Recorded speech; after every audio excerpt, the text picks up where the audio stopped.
बाज़नतीनी अफ़वाज को दरिया के सामने रखा गया था। इनके दाएं हिस्से को जनूब में खाई में लंगरअंदाज किया गया था और इनके बाएं हिस्से को जबिया पहाड़ों से मुत्तसिल किया गया था।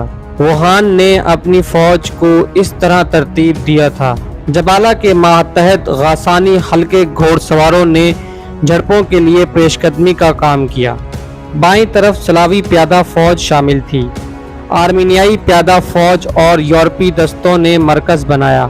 यूनानी प्यादा फ़ौज दाईं तरफ मुसलमानों के बाईं तरफ रुख करते हुए तैनात हुई।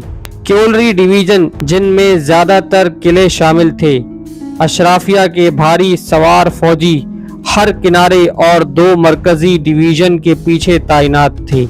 हज़रत खालिद बिन वलीद ने अपनी 36 इन्फेंट्री रेजिमेंटों को इसी अंदाज में दरियाए हरीर के सामने तरतीब दिया, जिसमें लाइन के पीछे 3 हल्के कैवलरी डिवीज़न तैनात थी और पीछे इनकी ज़ाती कमान के तहत एक बड़ा कैवलरी रिजर्व था।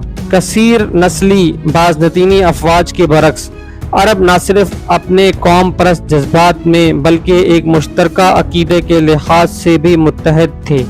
दोनों अफ़वाज प्यादा फ़ौज जंगजुओं और तीर अंदाज़ों पर मुश्तमिल थी और अगरचा मुसलमानों के पास भारी फ़ौज की कमी थी जो इनके दुश्मनों की सफ़ों में मौजूद थी, लेकिन उन्होंने इस नुकसान की तलाफ़ी आला नक्लो हरकत और हाथ से लड़ने में बेमिसाल महारत के साथ की।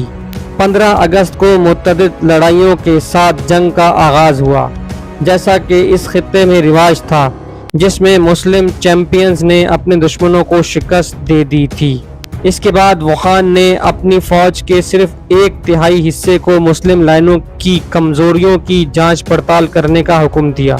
लड़ाई इंतहा पसंदाना नहीं थी और दिन के इख्तिताम के बाद बाज़नतीनी पीछे हट गए। अरबों को हैरत से पकड़ने की कोशिश करते हुए वुहान अगले दिन सुबह सवेरे आगे बढ़ा, शायद ये जानते हुए कि मुसलमान फजर की नमाज अदा करने में मशगूल होंगे। ताहम खालिद ने इस तरह के अचानक हमले के खदशे के पेश नज़र मरकज़ी फ़ौज के सामने स्काउट गश्त तैनात कर रखा था। बाज़नतीनियों ने मुसलमानों को मुकम्मल तौर पर चौकस देखकर वैसे भी हमला किया और इनके मरकज़ को जगह जगह बंद कर दिया, क्योंकि इनके एतराफ़ से दोनों तरफ से हमले हो रहे थे। पहले दाएं और फिर बाएं बाजू के मुसलमान अपने कैंपों की तरफ पीछे हट गए, जहां उन्होंने अपनी ख़वातीन की मदद से खालिद के घोड़सवार रिजर्व से छुटकारा हासिल करने तक दुश्मन को पकड़ने में कामयाबी हासिल की। तारीखदान डेविड नकोल ने बेसहारा मुसलमान ख़वातीन के अज़म को वाज़े तौर पर बयान किया है। बाज़नतीनियों ने अगले 2 दिनों तक मुस्लिम सफ़ों में आगे बढ़ने की कोशिश जारी रखी और जैसे ही वुहान की फ़ौजों ने कामयाबी हासिल की, हज़रत खालिद बिन वलीद ने इन्हें फ़रार होने के लिए अपने रिज़र्व का इस्तेमाल किया। अपने आदमियों के लिए कुछ मोहलत ख़रीदने की कोशिश में आर्मीनियाई फील्ड कमांडर ने 5वें दिन अमन के लिए मुकदमा दायर किया। अबू उबैदा खुशी से मानने के लिए तैयार थे, लेकिन हज़रत खालिद ने इस पेशकश को मुस्तरद कर दिया, क्योंकि वो जानते थे कि इस वक्त काम करने का वक्त है। 5वां दिन ज़्यादा लड़ाई के बगैर ख़त्म हुआ और हज़रत खालिद ये जानते हुए कि इसके दुश्मनों के हौसले पस्त हो गए हैं, रात के अंधेरे में उन्होंने वादी रकद पर वाहिद पुल पर कब्जा करने के लिए मैदान के इर्द गिर्द एक घोड़सवार दस्ता भेजा, जिससे शाही फौज के फरार का वाहिद रास्ता मुनक़ता हो गया। 20 अगस्त सन 636 ईस्वी को एक और लड़ाई का आगाज़ हुआ, जहां हज़रत अबू उबैदा ने अपने दुश्मन ग्रेगोरी नामी यूनानी कमांडिंग ऑफिसर को शिकस्त दी और फिर पूरी मुस्लिम लाइन ने चार्ज किया। जैसे ही प्यादा फौज ने अपने मुखालफिन को मुख्तलिफ सिमतों से घेर लिया तो हज़रत खालिद हरकत में आए और बाज़नतीनी बाएं किनारे के इर्द गिर्द अपने तमाम घोड़सवार डिवीज़नों से जमा होने वाली एक बड़ी घोड़सवार फौज की क़यादत की। वुहान को ये एहसास बहुत देर से हुआ कि वो शिकस्त खा चुका है, लेकिन वो वक्त अपनी मुंतशिर घोड़सवार फौज को मुनज़्ज़म करने में नाकाम रहा اور مسلمانوں نے بازنطینی بائیں بازو کو اپنے مرکز میں گرا دیا۔ بازنطینی فوج 3 محاذوں پر گر چکی تھی اور ان کی مدد کی کوئی امید نہ تھی۔ شاہی فوجیوں نے پیچھے ہٹنا شروع کر دیا، لیکن ان کو معلوم نہ تھا کہ ان کا فرار پہلے ہی منقطع ہو چکا تھا۔ شاہی فوجوں کو ان کی پسپائی میں قتل کیا گیا اور بہت سے دریا میں ڈوب گئے، جبکہ کچھ وادی کی اونچی پہاڑوں سے گر گئے۔ حضرت خالد نے اپنے دشمن کو ختم کر دیا اور ایک زبردست فتح حاصل کی، جبکہ صرف 4000 ہلاکتیں ہوئیں۔ ووہان یا تو جنگ میں ہلاک ہو گئے یا کچھ لوگوں کے مطابق شکست کے بعد انہوں نے خانقاہی طرز زندگی اختیار کر لیا۔ کہا جاتا ہے کہ جبلہ نے جنگ کے عروج کے دوران مسلمانوں کی طرف رخ کیا اور 638 عیسوی میں اسلام قبول کیا، لیکن بعد میں وہ مرتد ہو گیا اور آرمینیا فرار ہو گیا۔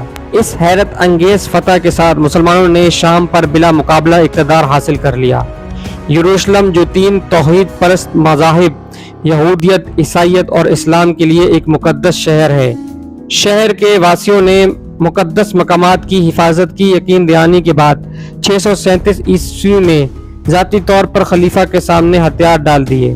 حضرت عمر رضی اللہ عنہ نے جنگ کے فوراً بعد ہی اس علاقے کا دورہ کیا اور اس کے بعد حضرت خالد بن ولید رضی اللہ تعالیٰ عنہ کو اپنے عہدے سے ہٹا دیا۔ حضرت عمر رضی اللہ تعالیٰ عنہ نے یہ اعلان کیا تھا کہ انہوں نے لوگوں کو یہ دکھانے کے لیے ایسا کیا تھا کہ صرف اللہ ہی فتح دے سکتا ہے۔ حضرت خالد بن ولید پرامن طور پر ریٹائر ہو گئے۔